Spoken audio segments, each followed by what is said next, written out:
Wow, that's a big one.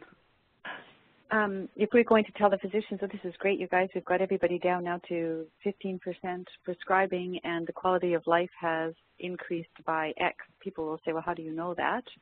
So are we measuring, is that in the RI tool perhaps, or how do we know that the quality of life is improving off antipsychotics?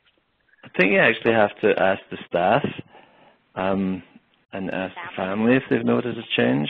We see this in the polypharmacy thing. There's anecdotal stories.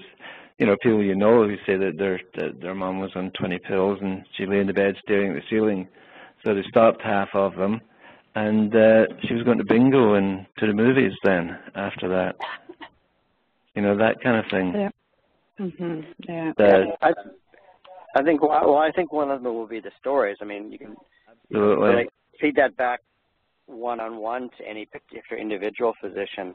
I think the proxy for it, because you know, quality of life is so hard to measure, and everybody mentions it, and almost nobody's come up with an adequate measure that's not difficult to administer.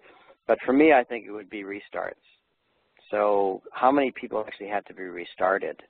What percentage out of the number of people that you actually, did the alteration in, whether it was a reduction or stopping the medication.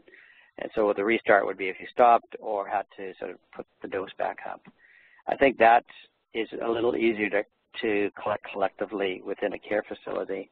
What we've said for CLeAR, although we are looking at it as we go along, and we will be talking about it in a couple of weeks, is that there are certain things that are starting to surface, like measuring the reduction before the actual discontinuation, because that's a lot of work, measuring the restart so we can get an idea of